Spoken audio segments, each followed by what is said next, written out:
పెద్ద పెద్ద కనుగుడ్లు, కోరలు, పాన పుట్ట, మెడలో పుర్రెల దండ, ఎముకల కటిమాలికతో ఆకాశమంత ఎత్తున నిల్చునుంది ఓ రాక్షసి. హనుమనుడు మాట రాలేదు. పరీక్షగా చూడసాగాడు దాన్ని. నడుము మీద చేతులిచ్చి కిందకి వంగింది రాక్షసి. చేతి చూపుడు వెనుతో బొమ్మని కదిల్చినట్టుగా హనుమని కదిల్చింది. బెదిరిస్తూ అడిగిందిలా, ఎవరు కావాలి? ఎందుకు వచ్చావు ఇక్కడికి?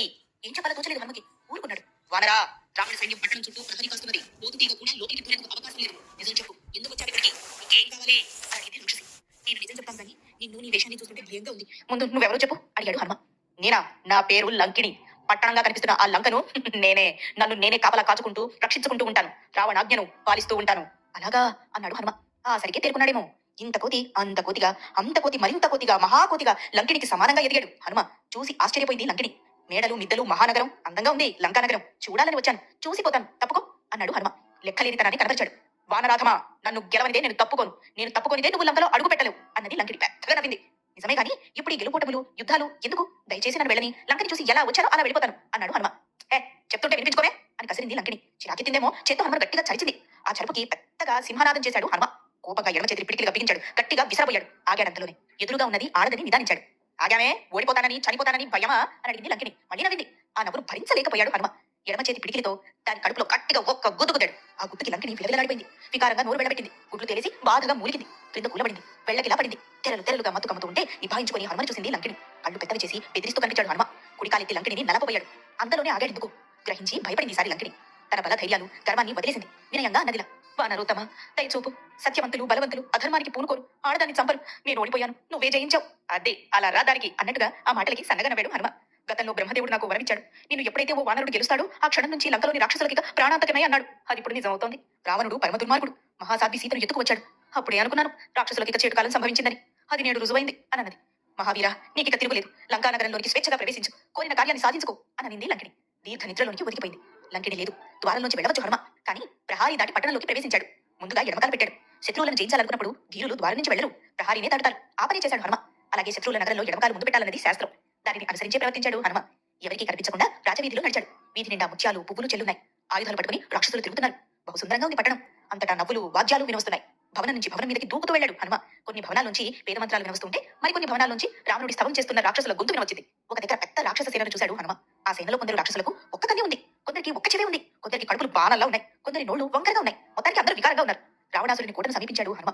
బంగారు దేవుడితో ఉన్నది. కొండ శిఖరం మీద ఉండి మెరిసిపోతూ ఉంది. చుట్టూ అగడత ఉంది. అగడతలో తెల్ల తామరలు విరగబూసి ఉన్నాయి. ప్రహారీ కూడా చెప్పలేనంత ఎత్తులో ఉంది. గమనించాడు హనుమ. చంద్రుడు ఆకాశం మధ్యకు చేరుకున్నాడు. ఆకాశం మధ్య అతను వెండి పంజరంలో రాజహంసలా ఉన్నాడు. స్వచ్ఛంగా ప్రకాశిస్తూ ఉన్నాడు. ఆ వెలుగులో రథాలను, భద్రగజాలను చూస్తూ ముందుకు నడిచాడు హనుమ. సీతాదేవిని అన్వేషించసాగాడు. తమ తమ భర్తలతో అన్యోన్యంగా ఉన్న స్త్రీలను చూశాడు హనుమ. చందమామ లాంటి ముఖాలు కలిగిన వాళ్ళని, మెరుపులా మెరిసిపోతున్న స్త్రీలను అనేక మందిని చూశాడు హనుమ. వారిలో సీతాదేవి ఉన్నదేమోనని ఒకనాడు తను చూసిన సీతమ్మ నగలను గుర్తు చేసుకుంటూ వెతికాడు. ఎక్కడా ఆమె కనిపించలేదు. రావణుడి రాజమందిరంలోకి ప్రవేశించాడు హనుమ. రాజభవనం పైకప్పు రత్నాలతో నిండి ఉంది. భవనం అంతటా నవరత్నాలు పొదిగి ఉన్నాయి. నాగరంలా అనిపించింది. లంకకే ఇది అలంకరణ అనుకున్నాడు హనుమ. శరీరాన్ని చాలా చిన్నదిగా చేసుకున్నాడు. మరింత ముందుకు నడిచాడు. సీతాదేవిని వెతికాడు. వెతుకుతూ ముహూర్తకాలం ఆలోచించాడు. ఇలా అసలు సీతాదేవి ఎలా ఉంటుంది? ఎక్కడున్నది? రావణుడు ఆమెను బంధించాడా? బంధించి కాపలా పెట్టాడా? లేదంటే స్వేచ్ఛగా విడిచిపెట్టాడా? ఇంతవరకు ఆ తల్లిని తను చూడనే లేదు. చూడని సీతాదేవిని మనసులో ఊహించుకుని వెతకడం తప్ప మరో మార్గం లేదనుకున్నాడు హనుమ. మేడ మీద నుంచి మేడ మీదకి, చెట్టు మీద నుంచి చెట్టు మీదకి దూకుతూ తల్లిని వెతకసాగాడు. ప్రతి భవనాన్ని జల్లెడబట్టాడు. ప్రతి ఉద్యానవనాన్ని వెతికాడు. కుంభకర్ణుడి లోగిని చూశాడు. విభీషణుడి భవంతి చూశాడు. రాక్షస ప్రముఖుల భవనాలన్నీ గాలించాడు. ఆఖరికి రావణుడి భవనంలోకి ప్రవేశించాడు. కాపలా కాస్తున్న వేలాది మంది సైనికులను దాటుకుని నడిచాడు. మందర పర్వతంలో ఉంది ప్రధాన మందిరం. జెండాలతోనూ, రత్నాలతోనూ, నిధులతోనూ నిండి ఉంది.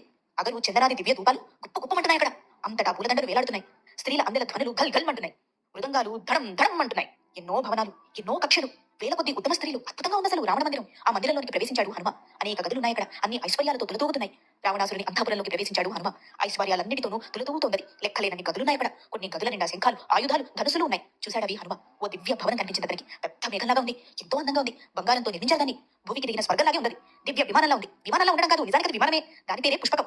ఎందరు కూర్చుంటారో అందరికీ సరిపోయేట్టుగా పెరుగుతున్నది. తపస్సుతోనూ పరాక్రమంతోనూ రావణుడు సంపాదించిన విమానం అది. ఎలా తలుచుకుంటే అలా నడుస్తున్నది. ఎంత వేగంగా వెళ్ళాలనుకుంటే అంత వేగంగానూ అది వెళ్తుంది. గాలిలా ఎగిరిపోతుంది. ఎన్నో మందిరాలు, మరెన్నో గదులు ఉన్నాయి అందులో. వాటన్నిటిని వెతికాడు హనుమ. ఎక్కడా అతనికి సీతాదేవి కనిపించలేదు. ఇటుగా మరో విలాసమైన భవనం అతనికి కనిపించింది. అందులోకి ప్రవేశించాడు హనుమ. ఆ భవనంలో రావణుడి రాక్షస భార్యలు, అతను ఎత్తుకు వచ్చిన రాజకన్యలు అబ్బో ఎంతో మంది ఉన్నారు. భవనం అంతటా అందమైన బంగారు దీపాలు వెలుగుతున్నాయి. ఆ వెలుగులో రత్న కంబళ్ల మీద 1000 మంది పడుచులు నిద్రపోతూ కనిపించారు. పగలంతా వికసించుకుని రాత్రి ముడుచుకుని పడుకుంటాయే పద్మాలు అలా ఉన్నారంట. అంత స్వచ్ఛంగా. వారిలో సీతాదేవి కోసం పట్టి చూశాడు హనుమ. ఆమె కనిపించలేదు. అందులోనే అతనికి అక్కడ దివ్యమైన రత్నాల మంచం కనిపించింది. దాని తలవైపు తెల్ల గొడుగుంది. మెత్తని కంబళ్ళు, మృగ చర్మాలు పరిచి గొప్పగా ఉందా పాన్పు.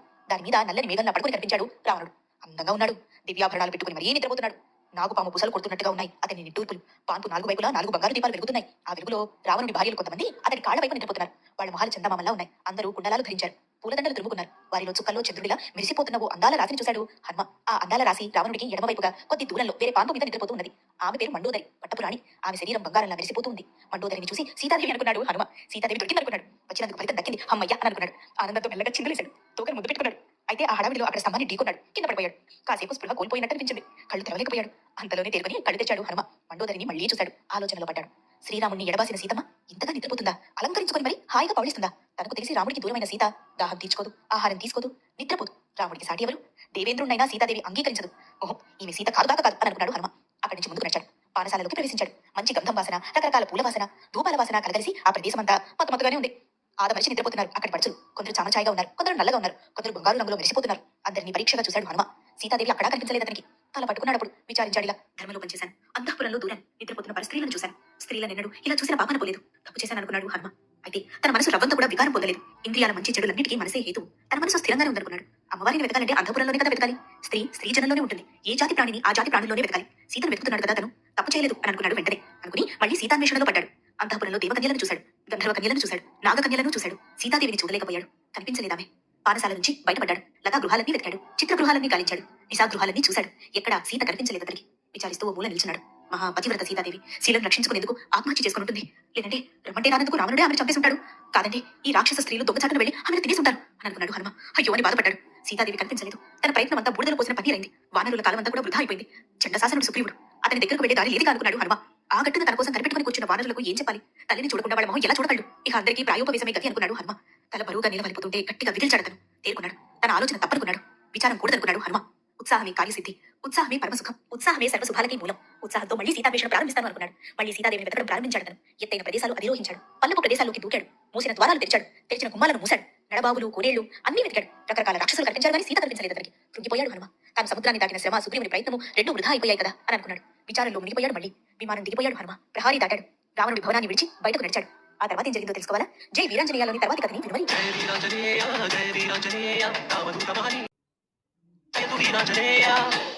సీతాదేవి లంకలోనే ఉన్నదన్నాడు సంపాతి. ఏది ఎక్కడా మహాపతివ్రత కనిపించదే? రాముడికి భయపడి రావణుడు ఆమెను వేగంగా ఎత్తుకొస్తున్నప్పుడు అతని పట్టుచారి కింద పడిపోయిందా? ఆకాశ మార్గంలో వస్తుంటే సముద్రాన్ని చూసి భయపడి స్పృహ తప్పి సముద్రంలో పడిపోయిందా? లేదంటే రావణుడు ఆమెను గట్టిగా బంధించినప్పుడు అతని చేతుల్లో నలిగి నుజ్జై మరణించిందా? అది కాదంటే తనని కాదన్నందుకు రావణుడే ఆమెను తినేశాడా? ఏం జరుగుతుంది?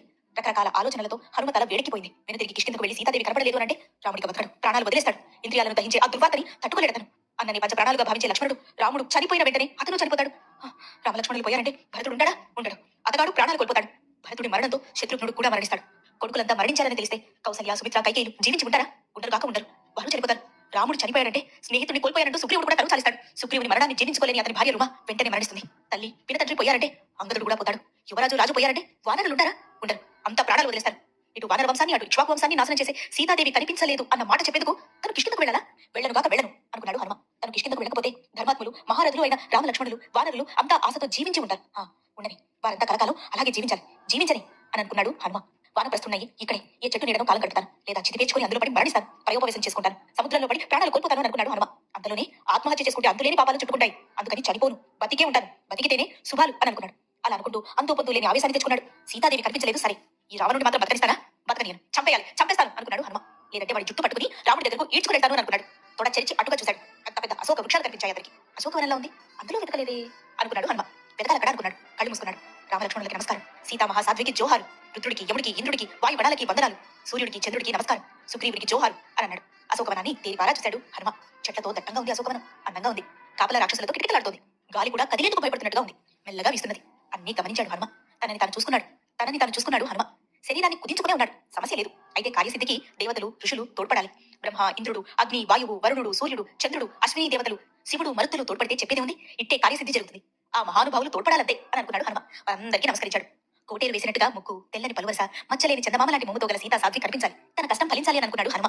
గుండె నిండుగా ఊపిరి పీల్చుకున్నాడు. ఒకే ఒక్క దూకుతో అశోకవనం ప్రాకారాన్ని అధిరోహించాడు. అవయవాలన్నింటినీ మరింతగా కుంచుకుని అన్నిటినీ పరిశీలించసాగాడు. అశోక వృక్షాలు పూతపట్టి ఉన్నాయి. లక్షలాదిగా లతలు అల్లుకుని మామిడి తోపు జీవుగా ఉంది. ఆ తోపు మీదకి బాణంలా దూసుకుని వెళ్ళాడు హనుమ. అక్కడ నిలిచాడు. రకరకాల పక్షులతో సుందరంగా ఉంది అశోకవనం. సహజ వృక్షాలు సహా బంగారంతోనూ వెండితోనూ చేసిన వృక్షాలు కూడా ఉన్నాయి. ఇక్కడ పువ్వులు, కాయలు, పళ్లతో నిండి ఉన్నాయని. వనంలో ఉన్న ప్రతి ప్రాణి కోపతాపాలు లేకుండా హాయిగా ఉంది. వాటన్నిటిని గమనిస్తూ సీతను వెతకసాగాడు అక్కడ హనుమ. కాళ్లతోనూ చేతులతోనూ పెద్ద పెద్ద చెట్లను ఊపేసి కుదిపేసి మరి వెతకసాగాడు. ఆ వెతకడంలో నదుల్ని చూశాడు, పర్వతాలను చూశాడు. ఓ పెద్ద క్రీడా పర్వతం అతనికి కనిపించింది. ఎత్తైన శిఖరాలతో ఉంది. గదుల్లాంటి గుహలున్నాయి అందులో. దాని మీద కూడా ఒక సెలయేరు పారుతూ ఉంది. దానికి కొంచెం దూరంలో ఓ కోనేరుంది. తామర తీగలతో అది నిండి ఉంది. దాని దగ్గరగా కృత్రిమమైన ఉపవనం ఉంది. చిత్రంగా ఉంది. ఎన్నో అందమైన భవనాలున్నాయి అందులో. వాటి దగ్గరగా ఓ ఇరుగుడు చెట్టుంది. చెప్పలేని తీగలు పాకి అది గుబురుగా ఉంది. చిగుళ్లతోనూ పువ్వులతోనూ ఆకులతోనూ కళకళలాడుతున్న ఇరుగుడు చెట్టెక్కాడు హనుమ. సీతాదేవిని అక్కడి నుంచే చూడాలనుకున్నాడు. రకరకాల చెట్లతోనూ పక్షులతోనూ తామర వనాలతోనూ చెప్పరానంత శోభగా ఉన్న ఈ అశోకవనానికి సీతాదేవి తప్పకుండా వచ్చుంటుంది. ప్రాతః కృత్యాల కోసం తప్పకుండా సీతాదేవి ఇక్కడికే వస్తుంది అని ఎందుకో అనుకున్నాడు హనుమ. సీతమ్మ కోసం చూస్తూ పూల కొమ్మల మాటన ఎవ్వరికీ కనపడకుండా కూర్చున్నాడు. దూరంగా 1000 స్తంభాల చైత్ర ప్రసాదాన్ని చూశాడు హనుమ. బాగా ఎత్తుగా ఉన్నది. కైలాస పర్వతంలా తెల్లగా ఉంది. వెండి పావంచాలు బంగారు వేదికలతో అది నిండి ఉంది. అక్కడ ఓ స్త్రీని చూశాడు హనుమ. మాసిన చీరను కట్టుకుని ఆమె ఉంది. బాగా చిక్కిపోయి ఉంది. నిట్టూర్పులు విడుస్తున్నది. గుర్తుంచేందుకు వీలుకాని సౌందర్యంతో ఉంది. పొగ మధ్య అగ్ని శిఖలా ఉంది. రాక్షస స్త్రీలు ఆమెను చుట్టుముట్టి ఉన్నారు. అలంకారాలు లేని ఆ స్త్రీ పద్మాలు లేని కోనేరులా ఉంది. బాధపడుతూ ఉంది. తల ముంచుకుని మరీ కూర్చుని మొహమంతా కన్నీరు నిండి ఉంది. కృషించి ఉంది. దీనురాలులా ఉంది. రాక్షసుల మధ్య ఆమె మంద తప్పి కుక్కల మధ్య చిక్కిన లేడిలా ఉంది. అట్టగట్టిన ఆమె జడ నల్ల త్రాచులా వేలాడుతూ కనిపించింది. ఆలోచనలో పడ్డాడు హనుమ. ఆమెను సీత అని భావించాడు. ఋష్యముఖం మీద నుంచి ఆకాశంలో ఆక్రోశిస్తున్న స్త్రీని చూశాడు ఒకనాడు. ఆ స్త్రీలానే ఉన్నది అనుకున్నాడు. పతివ్రత లక్షణాలన్నీ ఉన్నాయి. నేత్రాలు విశాలంగా తామర రేకుల్లా ఉన్నాయి. వెన్నెల లాంటి కాంతితో విరిగిపోతూ ఉన్నది. ఆయన రావణుడు ఎత్తుకుని రావడంతో కుమిలిపోతూ ఉంది. రాముని ఎడబాటుతో కృషించిపోతూ ఉంది. ఏమీ చేయలేని అసహాయ స్థితిలో దిక్కులు చూస్తూ ఉంది. నల్లని కళ్ళ నిండా నీరు నింపుకునుంది. నల్లని మేఘం కమ్మేసిన చంద్ర ప్రభలా ఉంది. అయ్యో అనుకున్నాడు హనుమ. అంతలోనే సందేహించాడు. ఈమె సీతాదేవినా కాదా? బాగా తర్కించాడు హనుమ. ఆఖరికి ఆమె సీతాదేవిని నిశ్చయించాడు. ఆనవాలుగా రాముడు చెప్పిన నగలు ఆమె కూర్చున్న దగ్గరగా ఉన్న చెట్టు కొమ్మకు వేలాడుతున్నాయి. పగడాలతోనూ మణులతోనూ నిండిన కర్ణ కుండలాలు హస్త కంకణాలు మాసిపోయి ఉన్నాయి. ఆ నగల గుర్తులు ఆమె అవయవాలు స్పష్టంగా కనిపిస్తున్నాయి. చెట్టుకు వేలాడుతున్న నగల్లో ఋష్యముఖం మీద విడిచిన నగలు లేవు. మిగిలినవే ఉన్నాయి అక్కడ. నగలను మూటగా కట్టిన పసుపు రంగు పట్టు ఉత్తరీయం గుర్తుంది. ఆ రంగు చీరలోనే ఉన్నది స్త్రీ. చీరలో చెరిగిన ఉత్తరీయం ఆనవాలు. ఇప్పుడు కనుమానం లేదు. ఈమె సీతాదేవి అనుకున్నాడు హనుమ. రాముడికి అన్ని విధాలుగా తగిన భార్య సీతాదేవి అని అనుకున్నాడు. ఈమె మనసు ఎంతగా రాముడి మీద లగ్నమై ఉన్నదో అలాగే రాముడి మనసు కూడా సీతాదేవిపై లగ్నమై ఉన్నది అని అనుకున్నాడు హనుమ. అందుకే ఇద్దరు ఇంతవరకు బ్రతుకున్నారనుకున్నాడు. సీతాదేవి ఇప్పుడు అస్వతంత్రురాలు. మరణించేందుకు కూడా అవకాశం లేదు. ఆయన సీతను విడిచి రాముడు జీవించడం కష్టంగా ఉన్నదంటే రాముడు ఎంతటి కార్యాన్నైనా సాధించగలడు అనుకున్నాడు హనుమ. రాముడి మనసారా ప్రశంసించాడు. అంతలోనే పరితపించాడు. రాముడి భార్య సీతాదేవి లక్ష్మణుడు మరణించే మాన్యురాలామె. ఆయన ఆ దేవికి దుఃఖం తప్పలేదే. కాలాన్ని అతిక్రమించడం ఎవరి వల్ల కాదనుకున్నాడు హనుమ. ఈమె కోసం వాలి కూలిపోయాడు. కబంధుడు కడతేరిపోయాడు. సుగ్రీవుడు రాజయ్యాడు. తానింత దూరం తరలి వచ్చాను అని అనుకున్నాడు హనుమ. ముల్లోకాలు గొప్పవా? సీతాదేవి గొప్పదా అంటే సీతాదేవిలో 16వ వంతు కూడా ముల్లోకాలు సరిపోవనుకున్నాడు హనుమ. భూదేవి అంత ఓర్పు గలది తల్లి. రామలక్ష్మణులు రక్షిస్తూ ఉంటే ఏ భయం లేని ఇల్లాలు ఈ రోజు ఈ రాక్షస స్త్రీలను చూసి వడికిపోతూ ఉన్నది. కష్టాల మీద కష్టాలు అనుభవిస్తూ ఉన్నది. మంచు దెబ్బతిన్న తామర తీగలా ఉంది. తోడు తప్పిన చక్రవాకంలా ఉంది అని అనుకున్నాడు హనుమ. ఆలోచిస్తూ చెట్ల కొమ్మల్లో కూర్చున్నాడు. నీలాకాశంలో చందమామలా వెలిగిపోతూ ఉన్నాడు. నల్లటి నీటిలో తిరుగుతున్న రాజహంసలా ఉన్నాడు అతను. నిండు చందమామలా ఉన్నది ఆ సీతాదేవి. నీటిలో మునిగిపోతున్న బరువైన ఓడలా దుఃఖంతో కుంగిపోతూ ఉంది. ఆమె చుట్టూ రాక్షస స్త్రీలు ముట్టడించున్నారు. వారిని చూస్తుంటే భయం వేస్తోంది. అసహ్యం వేస్తోంది. ఒకటి మరుగుజ్జుగా ఉంది. మరొకటి తాటి చెట్టంతుంది. ఒకటి గురిది. ఒకటి వంకర టింకరగా ఉంది. ఒకదాని కళ్ళు కోతి కళ్ళలా ఉంటే మరొకదాని కళ్ళు గుడ్డపు కళ్ళలా ఉన్నాయి. అందరూ వికారంగా ఉన్నారు. ముక్కు మీద కోపంతో ఉన్నారు. మద్గరాలు పట్టుకుని ఉన్నారు. అంతా మాంసాహారం చేస్తున్నారు. తిన్నంత తిని పానీయం సేవించి ఒంటికి కూడా రాసుకుంటున్నారు ఆ మాంసాన్ని. వారి మధ్య కూర్చున్నది సీత. నేల మీద పడిన సీత అందమైన నీ యవ్వనం అడవి కాచిన వెన్నెల కాకూడదు. పారిన నీరు తిరిగిరానంటే పోయిన యవ్వనము తిరిగిరాదు. యవ్వనం ఉన్నప్పుడే ఏదైనా ఆనందంగా అనుభవించాలి అన్నాడు రాముడు. అర్థయుక్తంగా నవ్వాడు. లోకంలోని అందానికి సాటి లేదు. నిన్ను సృష్టించి తర్వాత నీలాంటి బొమ్మను తయారు చేయడం మానుకుని ఉంటాడు ఆ సృష్టికర్త. నీ రూపానికి అందానికి సాక్షాత్తు సృష్టికర్తే జోహార్లర్పించగా నాలాంటి వాడి సంగతి చెప్పేదే ఉంది. నీ అణువనువున అందంతో బూసులాడుతోంది. నీ మీద నుంచి చూపు మరల్చుకోలేకపోతున్నాను. రా నన్ను పెళ్లి చేసుకో నా దానివికా అడిగాడు రావణుడు. అర్థిస్తున్నట్టుగా చేజాచాడు. ఆ చేతికి అందకుండా అటుగా జరిగింది సీత. లోకాన్ని గెలిచి తెచ్చిన వజ్ర వైఢూర్యాలు, నీలి గోమేధికాలు, ప్రవాళ పుష్యరాగాలు, మరకత మాణిక్యాలు, మౌక్తికాలు నీ పరం చేస్తాను. అంతేకాదు నా రాజ్యాన్నంతా నీకు ధారపోస్తాను. నీ దాసుడవుతాను. నన్ను కనికరించు వేడుకున్నాడు రావణుడు. సీత నుంచి ఎలాంటి సమాధానమూ లేదు సరికదా. కనీసం కన్నెత్తైనా చూడలేదు అతన్ని. దాంతో సన్నగా కోపోద్రిక్తుడయ్యాడు రావణుడు. ఇలా అన్నాడు. నన్ను ఎదిరించి నాతో యుద్ధం చేయగల మనగాడు ఇంతవరకు ఈ ప్రపంచంలో లేడు. ఇక ముందు కూడా రాడు. నా శత్రువులు దేవతలే నన్నేమి చేయలేకపోయారు. మీ నరులెంత. ఆ మాటకు తట్టుకోలేకపోయింది సీత. పంటికి ఉన్న కోపాన్ని అణుచుకుంది. నా మాట విను సీత. నన్ను వరించు. లే అందంగా అలంకరించుకో. స్వేచ్ఛగా హాయిగా తిరుగు. నీకేం కావాలో నన్ను ఆజ్ఞాపించు. నా వైభవం చూడు. నా యశస్సు చూడు. నాలుగుడ్డలు కట్టుకున్న అడవుల్లో రాముడు ఎందుకు నీకు? సిరి సంపద పోగొట్టుకున్న వాడితో ఏం సుఖపడతావు? నా విపోతారెవరైనా అన్నాడు రావణుడు. నవ్వాడు.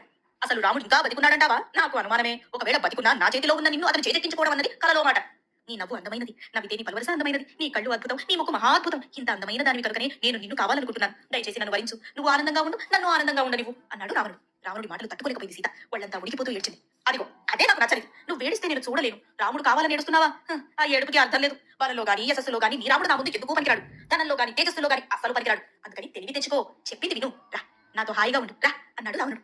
అడుగు ముందుకేసి సీతను అందుకోపోయాడు. అతన్ని వాయిస్తున్నట్టుగా తనకి రావణుడికి మధ్య ఒక గట్టి పరక నుంచింది సీత. అప్పుడు అన్నదిలా పాపాత్ముడికి మోక్షం అందనట్టుగా, నేను నీకు అందను రావణా. పవిత్రమైన వంశంలో పుట్టాను. పవిత్రమైన వంశంలో మెట్టాను. పతివ్రతని. నిందకు ఎంత మాత్రం పాల్పడను. తన ముఖం కనిపించకుండా ఉండేందుకు రావణుడి వైపు వీపు తిప్పింది సీత. ధర్మాన్ని అనుసరించు. నీ భార్యలను నువ్వు ఎలాగైతే రక్షిస్తావో గౌరవిస్తావో అలాగే ఇతరుల భార్యలను కూడా గౌరవించడం నేర్చుకో. పరస్త్రీలను ఆశించి ప్రాణాలు కోల్పోకు అన్నది. నీ రాజ్యంలో నీకు మంచి చెప్పేవారు లేరా? ఉన్నా వారి మాటను నువ్వు చెవిని పెట్టడం లేదా? పెద్దల మాటను చెవిని పెట్టకపోతే సర్వనాశనం అయిపోతావు తెలుసుకో అన్నది సీత. బుద్ధి లేనివాడు రాజైతే ఆ రాజ్యం ఎంత గొప్పదైనా నాశనం అయిపోతుంది. అందుకు నువ్వే పెద్ద ఉదాహరణ. నువ్వు చేసిన తప్పుకి త్వరలోనే నీ లంక మటుమాయం అయిపోతుంది. నీ ఐశ్వర్యానికి నీ ధనానికి ఆశపడతాననుకున్నావా? పిచ్చివాడ. సూర్యుడిని ఎలాగైతే కాంతి విడిచిపెట్టదు అలాగే నేను నా రాముని విడిచిపెట్టను. పిచ్చి పిచ్చి ఆలోచనలు మానుకో అన్నది సీత. అమ్మా అని చేతులు జోడించాడు. ఇవన్నీ వింటున్న హనుమ. స్త్రీ జాతి రత్నాన్ని నువ్వు అని మనసులో మెచ్చుకున్నాడు. రావణ అని హెచ్చరిస్తున్నట్టుగా అన్నది సీత. నువ్వు 10 కాలాలు బతికుండాలనుకుంటే వెళ్ళి రాముడితో స్నేహం చేసుకో. అన్ని ధర్మాలు తెలిసిన వాడతను, పురుషోత్తముడు, శరణాగత వత్సలుడు అని అతనికి పేరు. నిజంగా నీకు బతకాలనుంటే అతనితో స్నేహం చేసుకో. అతన్ని శరణు వేడుకో, కాపాడతాడు. అలాగే వినయంగా నన్ను అతనికి అర్పించు, నీకు క్షేమం కలుగుతుంది. ఇంకోలా ఆలోచించావనుకో నిన్ను రాముడు వదిలిపెట్టడు, బతకనియడు. ఇంద్రుని వజ్రాయుధం నిన్ను వదిలిపెట్టినా వదిలిపెట్టచ్చు, యముడు విడిచిపెట్టినా విడిచిపెట్టవచ్చు. కానీ రాముడు మాత్రం నీలాంటి నీచుడిని విడిచిపెట్టడు అన్నది సీత. అన్నాడు రావణుడు చీదరించుకున్నాడు. రాముడు ధనస్సు ఎక్కుపెట్టే ఎలా ఉంటుందో తెలుసా? ఇంద్రుడు వదిలిన వజ్రాయుధం ఘోషలా ఉంటుంది. మండుతున్న మనలతో విషసర్పాల లాంటి బాణాలు లంకను తాకకుండా చూసుకో. అవి తాకిన పక్షంలో లంకలో ఈ కన్ని శవాల గుట్టలేనని తెలుసుకో అన్నది సీత. సీతను కోపంగా చూశాడు రావణుడు. రాముడు గరుత్మంతుడు అనుకో, రాక్షసులు సర్పాలనుకో. గరుత్మంతుడు సర్పాలను సంహరించినట్టుగానే రాముడు మీ రాక్షస జాతిని సంహరిస్తాడు. అందుకని చెప్తున్నాను, బుద్ధిగా మసలుకో, నన్ను నా రాముడి దగ్గరకు చేర్చు అన్నది సీత. అది జరగని పని అన్నట్టుగా నవ్వాడు రావణుడు. నీకు పోగాలను దాపురించింది, అందుకే నన్నెత్తుకొచ్చావు. నువ్వు కుబేరుని కొండ మీద దాగినా, వరుణుడి సభలో సముద్రంలో తలదాచుకున్నా, పిడుగు దెబ్బ తప్పించుకోలేని చెట్టులాగా నువ్వు రాముడి నుంచి తప్పించుకోలేవు. ఆలోచించుకో అన్నది సీత. నిన్నేం చేసినా పాపం లేదు అంటూ సీత జుత్తందుకోపోయాడు రావణుడు. అంతలోనే తమాయించుకున్నాడు. కోరిక మహా చెడ్డది, అది శత్రువుని కూడా కాపాడుతుంది. నీ మీద కోరిక ఉంది కాబట్టి నువ్వు నన్ను ఎన్ని మాటలన్నా ఇంకా బతికుండగలిగావు, లేదంటే అని కుడి చేతి చూపుడు వేలెత్తి సీతను హెచ్చరించాడు రావణుడు. ఇదిగో ఇక నీకు 2 మాసాలే గడువు. ఆ గడువులో నువ్వు నన్ను వరించాలి, నాతో ఉండాలి, లేదంటే గడువు తీరిన మరుక్షణం నిన్ను వండి నాకు వడ్డిస్తాను, ఆలోచించుకో అన్నాడు రావణుడు. సీతను రావణుడు బెదిరించడాన్ని చూసి అతని సహా వచ్చిన దేవకన్యలు గంధర్వకన్యలు కళ్ళు చెమర్చుకున్నారు. కొందరు కనసైగలు చేసి సీతను ఓదార్చారు. ఆ ఓదార్పుతో బలాన్ని పుంజుకుంది సీత. ఇలా అన్నది, రాక్షసాధమా, మహాబలవంతుడైన రాముని భార్యని నేను. నన్ను అనరాని మాటలు అంటున్నావు, ఇంతకింత నువ్వు అనుభవిస్తావు. క్షణంలో నేను దగ్ధం చేయగలను, అందుకు రాముడి ఆజ్ఞ లేదని ఆగుతున్నాను. నా తపస్సు తరుగుతుందని కూడా ఆలోచిస్తున్నాను అన్నది సీత. సూర్యుని అంటున్నావు, కుబేరుని తమ్ముడు అంటున్నావు, బలవంతుడిని మహాప్రతాపవంతుడిని అంటున్నావు. అలాంటి వాడిని నన్నెందుకు దొంగతనంగా ఎత్తుకొచ్చావు? రాముడంటే నీకు భయం, అతన్ని చూస్తే నువ్వు వణికిపోతావు, ప్రాణాలు పోగొట్టుకుంటావు అన్నది సీత. ఆ మాటలు భరించలేనట్టుగా పెద్దగా అరిచాడు రావణుడు. ఎంత చెప్పినా ఆ దరిద్రుడు రాముడే కావాలంటున్నావు, నీ బుద్ధి మారదిక, నిన్నేం చేసినా పాపం లేదు కానీ అన్నాడు రావణుడు. కోపంతో మండుతున్న కళ్ళను మూసుకున్నాడు. క్షణకాలం ఆలోచించాడు, కళ్ళు తెరిచాడు. సీతను కాపలా కాస్తున్న రాక్షస స్త్రీలతో ఇలా అన్నాడు. ఇదిగో ఇది నా ఆజ్ఞ, మీరంతా ఈ సీతకు ఏం చెప్తారో చెప్పి నన్ను ఈ సుందరి వరించేటట్టు చేయండి. భయపెడతారు, బెదిరిస్తారు, లేదంటే లాలిస్తారు, పుచ్చగిస్తారు, ఏం చేస్తారో చేయండి. ఏం చేసినా ఆఖరికి సీత నన్ను వరించాలి, నన్ను వరించి ఆమె నాతో ఆనందంగా ఉండాలి. ఆ అలాగే ప్రభు అన్నారు రాక్షస వనితలు. అందులో ఎవరు చెప్పారో ఏమో, పరుగున రావణుడి చిన్న భార్య ధాన్యమాలిని అక్కడికి వచ్చింది. వస్తూనే రావణుడిని గట్టిగా కౌగిలించుకుని తర్వాత సీతని రోతగా చూసింది. రాజా, సమాన వియ్యం సమాన కయ్యం అన్నారు. దేనికైనా సమబుద్ధి ఉండాలి. నువ్వు ఆనందంగా ఉండాలంటే మా అందరితో ఆనందంగా ఉండు. అది మనుష్య స్త్రీ, దానితో పొందు నీకెందుకు చి అన్నది. అది నిన్ను వద్దనంటే దివ్య భోగాలు అనుభవించే యోగం దానికి లేనట్టే. కోరిక లేని దానితో ఆనందంగా ఉండాలనుకోవడం అలుపు తప్ప ఆనందం ఏముంటుంది ఇందులో? రాజా రా, నువ్వంటే నేను పడి చచ్చిపోతాను, నీ కోసమే నేను పుట్టాననుకుంటున్నాను, నన్ను నా ప్రేమను కాదనకు అన్నది. రావణుని పట్టుకుని వదలలేదు అసలు. ధాన్యమాలిని విరహాన్ని అర్థం చేసుకున్నాడు రావణుడు. ఆమెను గుండెలకి హత్తుకున్నాడు. గబగబా తన భవనం వైపుగా ఆమెతో నడిచాడు. అతని సహా దేవకన్యలు, గంధర్వకన్యలు, నాగకన్యలు అందరూ అక్కడి నుంచి వెళ్ళిపోయారు. వచ్చిన వారంతా వెళ్ళిపోయారని తెలిసి ఊపిరి తీసుకున్నది సీత. ఆమె గుండె నిండా ఊపిరి తీసుకోవడాన్ని చూసి తాను ఊపిరి తీసుకున్నాడు హనుమ. రావణ బ్రహ్మ ఆజ్ఞను అనుసరించాలి, తప్పదు అనుకున్నారు రాక్షస స్త్రీలు. గుడ్లురుముతూ సీతను చుట్టుముట్టారు. సీత, రావణ బ్రహ్మ అంటే ఎవరనుకున్నావు? పులస్త్య ప్రజాపతి వంశంలో పుట్టినవాడు, కులంలో తక్కువ, ఐశ్వర్యంలో తక్కువ. ఆ మహారాజు నీకెందుకు నచ్చలేదు? 10 తలలున్న మరగాడే మా రాక్షసరాజు, అతనికి భార్య కావడం అనేది నీ పూర్వజన్మ పుణ్య ఫలం, తెలుసుకో అని అన్నారు. దేవతల రాజు ఆ దేవేంద్రుడే జయించిన వాడు మా రాజు, అంతటి వాడు నిన్ను కోరుతుంటే కాదంటావేంటి? ఒప్పుకో, హాయిగా అతన్ని పెళ్లి చేసుకో అని అన్నారు. ఎంతటి వీర్యవంతుడే మా మారుకున్నది సీత. తనని తానే అసహించుకున్నది. కన్నీరు కాలుస్తూ శోకించసాగింది. చుట్టుముట్టిన రాక్షసి స్త్రీలతో ఇలా అన్నది. రండమ్మా, నాకు నిజంగానే చచ్చిపోవాలనుంది. నా శరీరం చీలి చేయండి, నన్ను తినేయండి. నన్ను అగ్నిలో కాల్చినా నేను మీ రాజుని మాత్రం కన్నెత్తి చూడను. మీ నన్ను ఎంతగా భయపెట్టినా ప్రయోజనం లేదు అన్నది సీత. ఈ లంక సముద్రం మధ్యలో ఉంది కాబట్టి ఎదిరించడం అసాధ్యం అనుకుంటున్నారేమో. రాముడి బాణాలకు అసాధ్యం అనేది లేదు. నేను ఇక్కడ ఉన్నట్టు రాముడికి తెలియదు, తెలుసుంటే ఊరుకోడు అన్నది సీత. నేను ఇప్పుడు ఎలా ఏడుస్తున్నాను, అలాగే రాముడు లంక మీద దండెత్తినప్పుడు మీ రాక్షసి స్త్రీలంతా ఏడుస్తారు. త్వరలోనే ఈ లంక మహానగరం వల్ల కాడి దిబ్బైపోతుంది. ఈ ప్రాంతం అంతా గద్దలతోనూ రాబందులతోనూ నిండిపోతుంది. అందుకు తగినట్టుగానే అశుభ సూచనలు నాకు కనిపిస్తున్నాయి అన్నది సీత. అందులోనే నిరాశ చెందిందామె. అన్నదిలా, రాముడు రాజర్షి, ధీమంతుడు, అతడు ఎప్పుడు ధర్మాన్ని అనుసరిస్తాడు. అందుకని వైరాగ్యంతో నన్ను ఉపేక్షించాడా? ఒకరికొకరు దగ్గరగా ఉంటేనే స్నేహం అంటారు, దూరం అయితే ఉండదంటారు. నేను రాముడికి దూరం అయిపోయాను, దాంతో రాముడు నన్ను మర్చిపోయాడా? ఏమో, ప్రియం వల్ల దుఃఖము, అప్రియం వల్ల భయము కలుగుతాయంటారు. నేను నా ప్రియుడు రాముడికి దూరమై దుఃఖిస్తున్నాను. అప్రియుడైన రావణుడి చేతికి చిక్కి భయపడుతున్నాను. కాపాడే వారి లేరు. అయ్యో, సీత అలా దుఃఖించడాన్ని చూసి రాక్షసి స్త్రీలు మండిపడ్డారు. నర్మాయ్ పోయినారు అంటూ ఆమె మీద పడ్డారు. వారి అరుపులకి ముసలి రాక్షసి త్రిజట మేల్కొంది. ఆపండే యదవగోల అని రాక్షసి స్త్రీలను గదమాయించింది. సీతాదేవి జాలిగా చూసింది. వణికిపోతూ చేతులు జోడించింది. ఎందుకలా వణిపోతున్నావు, ఏమైంది ముసలే అడిగారు రాక్షస స్త్రీలు. నేను ఓ కలగన్నాను, భయంకరమైన కళ, తలుచుకుంటే ఒళ్ళు వణికిపోతూ ఉంది అన్నది త్రిజట. వణికిపోతున్న త్రిజటను చూసి రాక్షస స్త్రీలు భయపడ్డారు. ఒకరినొకరు ఆందోళనగా చూసుకున్నారు. తర్వాతంతా మూకుమ్మడిగా చేరి త్రిజటని అడిగారిలా, ఏమిటే, ఏమిటా కళ? తెలతెలవారుతున్నప్పుడు తాను కలకన్నది. ఆ కళని త్రిజట వివరించిందిలా. పెట్ట పల్లకి ఏనుగు దంతంతో చేసింది. దాని మీద రాముడు కూర్చున్నాడు, అతని పక్కన లక్ష్మణుడు కూర్చున్నాడు. ఇద్దరు తెల్లటి దుస్తులు ధరించారు, తెల్లని పూదండలు వేసుకున్నారు. లంకకొచ్చారు. సీతను పల్లకిలో తీసుకున్నాడు రాముడు, తన తొడ మీద కూర్చోబెట్టుకున్నాడు. తర్వాత లక్ష్మణుడు సీత సహా పుష్పక విమానం ఎక్కి ముగ్గురు ఉత్తరం వైపు వెళ్ళిపోయారు. అది జరగని పని అన్నారు రాక్షస స్త్రీలు. కళ అయిపోలేదు, ఇంకా ఉంది వినండి అన్నది త్రిజట చెప్పిందిలా. రావణరాజు ఒంటి నిండా నూనె రాసుకుని కనిపించాడు. ఎర్రటి దుస్తులు ధరించాడు. నూనె తాగుతూ మత్తుగా ఉన్నాడు. పుష్పక విమానం నుంచి కిందికి పడిపోయాడు. అప్పుడు అతనికి జుట్టు లేదు, బోడిగా ఉన్నాడు. అతన్ని ఓ ఆడది ఈడ్చుకుంటూ పోయింది. నమ్మలేకపోతున్నావు అన్నారు రాక్షస స్త్రీలు. నిజం, రావణరాజు పతనం కావడం 2 రకాలుగా కనిపించింది. రావణరాజు గాడిదని ఎక్కాడు, దక్షిణ దిక్కుగా వెళ్ళిపోయాడు. అతని తమ్ముడు కుంభకర్ణుడు కూడా అలాగే వెళ్ళిపోయాడు. రాజుగారి కొడుకులు కూడా నూనె తాగుతూ దక్షిణ దిక్కుకు పరిగెత్తిపోయారు చెప్పింది త్రిజట. ఆశ్చర్యపోయారు రాక్షస స్త్రీలు. ఒకరినొకరు చూసుకున్నారు. ఇందుకు భిన్నంగా విభీషణుడు కనిపించాడు. అతను తెల్లని దుస్తులు ధరించాడు, తెల్లని కొడుకు నీడలో ఉన్నాడు. మంత్రి సామంతులు వెంటరాగా రాజ టీవీతో నడిచాడు. అతను అలా నడుస్తూ ఉంటే శంఖాలు భేరీలు మోగాయి, నృత్య గీతాలు సాగాయి చెప్పింది త్రిజట. చాలా పెద్ద కలే. ఇంకా కలలో నీకేం కనిపించింది అడిగారు రాక్షస స్త్రీలు. అందంగా కనబడి లంకాపట్టణం గోపురాలు దేవిడీలు సహా సముద్రంలో మునిగిపోతూ కనిపించింది. అమ్మా అవును, లంకలో రాముడి దూత వానరుడు చొరబడ్డాడు, పట్టణం అంతా కాల్చేశాడతను అన్నది త్రిజట. బాగుంది బాగుంది అనుకున్నాడు చెట్టు మీద హనుమ. శబ్దం రాకుండా మెల్లగా చెప్పట్లు చరిచాడు. తెల్లారుజామున వచ్చే కలలు నిజమవుతాయంటారు, అవుతాయేమో మరి అని అనుకున్నాడు. నా కళ మీకు అర్థమై ఉంటుంది. రావణ యుద్ధం తప్పదు, ఆ యుద్ధంలో రావణుడు మరణించక తప్పదు. రావణుడే కాదు, కుంభకర్ణుడు సహా అనేక మంది రాక్షసులు మరణిస్తారు. అందుకని ఎందుకు చెప్తున్నాను వినండి. సీతమ్మను నిందించకండి, ఆమెను బెదిరించకండి, మంచి మాటలాడి ఆమెను ఓదార్చండి, అభయం ఏమని ప్రార్థించండి అన్నది త్రిజట. సీతాదేవిని పరిశీలనగా చూసింది, చెప్పిందిలా. అదిగదిగో సీతమ్మ తల్లి ఎడమ కన్ను బెదురుతున్నది, ఆమె ఎడమ భుజము ఎడమ తోడ అదురుతున్నాయి, అంటే ఆ తల్లికి కన్నీ శుభాలే కలుగుతాయి, మనకే కష్టాలన్నీ అన్నది త్రిజట. సీతమ్మను బెదిరించింది చాలు, పొండే దూరంగా పొండి అన్నది. ఆ మాటకి రాక్షస స్త్రీలు సీతకు దూరంగా నడిచారు. విచారంగా ఒక దగ్గర కూర్చున్నారు అంతా. దుఃఖిస్తూ ఒంటరిగా నిల్చుంది సీత. హా రామచంద్ర, సత్యవ్రత రాక్షసుల చేతిలో చచ్చిపోతున్నారు, తెలియడం లేదా అని అనుకుంది. నేను తప్ప నేను మరో దేవుడి ఎరగను, ధర్మం పాలించాను, ఏళ్ళ మీద పడుకున్నాను, నా ధర్మం అంతా ఏమైంది, నా కష్టమంతా వ్యర్థమేనా అని అనుకుంది. రామచంద్ర, తండ్రి ఆజ్ఞ పాలించి గడువు తీరాక నువ్వు అయోధ్య చేరుకుంటావు, కృతార్థుడివి అవుతావు, నన్ను మర్చిపోతావు, నువ్వు లేని పాటు నాకెందుకు, కత్తితో పొడుచుకొని చచ్చిపోతాను, బతకనిక అని అనుకుంది. అందులోనే నా కోసం కత్తి తెచ్చిపెట్టే పుణ్యాత్ముడేడి అని అనుకుంది. రాముని తలుచుకుని జాలిగా ఏడ్చింది సీత. ఏడ్చి అలసిపోయి చెట్టుకు చేరబడింది. అంత అలసటలోనూ చావేసరణి వరకున్నది. మళ్ళీ జడను మెడకు చుట్టుకుంది. పుట్టినింటిని మెట్టినింటిని తలుచుకుంది. పొలవలా ఏడ్చింది. అప్పుడు ఆమెకు సుఖశకునాలు కనిపించాయి. మళ్ళీ సీతమ్మ ఎడమకన్ను అదిరింది, ఎడమ భుజము ఎడమ తోడా వడికాయి. పట్టుచీర చప్పున కొంచెం జారింది, అంతే. కళకళలాడింది సీతాదేవి. నమ్మలేకపోతున్నట్టుగా ఆనందించింది. శుభశకునాలు చాలాసార్లు ఫలించాయి ఆమెకి. ఆ అనుభవంతో శోకాన్ని సంతాపాన్ని వదిలింది. శుక్లపక్షం నాటి చంద్రునిలా ప్రకాశించింది. గమనించాడది హనుమ. సంతోషించాడు. ఆఖరికి సీతాదేవిని చూడగలిగాను, లంకంతా తెలుసుకున్నాను, శత్రువుల బలాబలాలు కూడా అర్థమయ్యాయి, రాక్షసరాజును కూడా కళ్ళారా చూశాను. భర్త కోసం విలవిల్లాడుతున్న సీతాదేవిని ఓదార్చాలి ఇప్పుడు, అది తన ధర్మం అనుకున్నాడు హనుమ. శ్రీరాముని క్షేమం సీతాదేవికి వినిపించాలి, అలాగే సీతాదేవి క్షేమం కూడా శ్రీరామునికి చెప్పి అతన్ని కూడా ఓదార్చాలి అని అనుకున్నాడు. సీతాదేవితో మాట్లాడాలంటే చుట్టూ రాక్షస స్త్రీలు ఉన్నారు, కుదరదు. ఎలా ఇప్పుడు? ఆలస్యం చేస్తే తల్లి ఆత్మహత్యకు పాల్పడుతుంది అని అనుకున్నాడు హనుమ. సంస్కృతంలో తల్లిని పలకరిస్తాను, ఆ భాష రాక్షస స్త్రీలకు తెలియదు కదా అని అనుకున్నాడు. అనుకుని అందులో ఆ ప్రయత్నాన్ని విరమించుకున్నాడు. ఎందుకంటే రావణుడికి రాని భాష లేదు కదా, తాను సంస్కృతంలో మాట్లాడితే అది రావణుడు మాట్లాడుతున్నాడని సీతాదేవి భావిస్తుంది, భయపడుతుంది అని అనుకున్నాడు. పోనీ వాడుక భాషలో మాట్లాడి గమనించి తనని చూసి కోతి ఏంటి, మనిషి భాషలో మాట్లాడడం ఏంటి, ఇది కూడా రావణుడి మాయ అనుకుని ఆ తల్లి గోల చేస్తే ఇంకేమైనా ఉందా? రాక్షసులంతా పరుగునొస్తారు, తనని పట్టుకునేందుకు ప్రయత్నిస్తారు, చంపడానికి కూడా వెనకాడరు, శూలాలు కత్తులు శక్తులు అనేక ఆయుధాలను ప్రయోగిస్తారు, తన మీద విరుచుకుంటారు, ఆకాశానికి ఎగిరినా పట్టుకుంటారు తీర్చి వెధవలు. అప్పుడు సముద్రం దాటి వెళ్ళడం కష్టమవుతుంది, రాముడికి సీత క్షేమం చెప్పడం ఆలస్యం అవుతుంది అని అనుకున్నాడు హనుమ. తన మీద కోపంతో సీతాదేవిని హతమారుస్తారు ఈ రాక్షసులు. అప్పుడు ఇక్కడికి వచ్చినందుకు ఫలితం లేకుండా పోతుంది. ఆచూకి అందరి ప్రదేశంలో దాచారు సీతాదేవిని. లంకా పట్టణానికి సముద్రం పెట్టని కోటలో ఉంది. ఈ సముద్రాన్ని 100 యోజనాలు దాటి రావాలి ఎవరైనా, ఆ శక్తి తనకి తప్ప వానరులో ఇంకొకరికి లేదు. అందుకని జాగ్రత్తగా వ్యవహరించాలనుకున్నాడు హనుమ. వేలాది మంది రాక్షసులు తనని ఎదుర్కొన్నా పర్వాలేదు, యుద్ధం చేసి వారందరినీ చంపి పోగులు పెట్టగలడు. తర్వాత తన సముద్రాన్ని దాటగలడా? ఇదే అనుమానం. అది కాక యుద్ధంలో చేసి సిద్ధిస్తుందని నమ్మకం ఏమిటి? అపజయం కలిగినా కలగచ్చు. అంతా సంశయాత్మకంగా ఉంది. పండితులు సంశయాత్మకంగా ఉన్న వాటిని చేపట్టాలనుకున్నాడు హనుమ. సీతాదేవిని ఓదార్చకుండా ఇక్కడి నుంచి నిష్క్రమించకూడదు. నిష్క్రమిస్తే ఆమె ఆత్మహత్య చేసుకోవడం ఖాయం. ఆ పాపం భరించలేనిది. ఏది ఆలోచించకుండా దేశ కాలానికి వ్యతిరేకంగా వ్యవహరించరాదు. దూత పని చెడిపోతుంది. కార్యం చెడకుండా జాగ్రత్త పడాలి. తాను చెప్పే మాటలు సీతాదేవి వినాలి. భయపడకూడదు. ఆమె భయపడిందో పడిన కష్టమంతా వృధా అయిపోతుంది అనుకున్నాడు హనుమ. దీర్ఘంగా ఆలోచించాడు. మంచి ఆలోచన తగ్గింది అతనికి. రాముడి మీదనే ప్రాణాలు పెట్టుకుని జీవిస్తున్నది సీత, కాబట్టి రాముడికి కీర్తిస్తాను. రామకీర్తనకు భయపడదా తల్లి? ఆత్మజ్ఞానం తెలిసిన మహాత్ముడు శ్రీరాముడు, అతడి శుభవచనాలు వినిపిస్తాను అని అనుకున్నాడు హనుమ. సమయం చూశాడు. కొమ్మల్లోనే ఉండి రామకథను గానం చేశాడు. దశరథ మహారాజుకి రాముడు జన్మించడం, తండ్రి ఆజ్ఞ మేరకు అతడు అడుగుల పాలు కావడం, జనస్థానంలో ఖరదూషణలను సంహరించడం, మాయలేడిని ప్రయోగించి సీతాదేవిని రావణుడు అపహరించడం, సీతాన్వేషణలో రాముడు సుగ్రీవునితో స్నేహం చేయడం, మహారాజు చెప్పిన మీద సీతను వెతుకుతూ వేల కొలది వానరులు పరుగులు తీయడం, అందులో భాగంగా ఓ వానరుడు 100 యోజనాలు గల సముద్రాన్ని దాటి రావడం, సీతాదేవిని చూడడం స్పష్టంగా వినిపించాడు ఇదంతా హనుమ. రామకథ విని ఆశ్చర్యపోయింది సీత.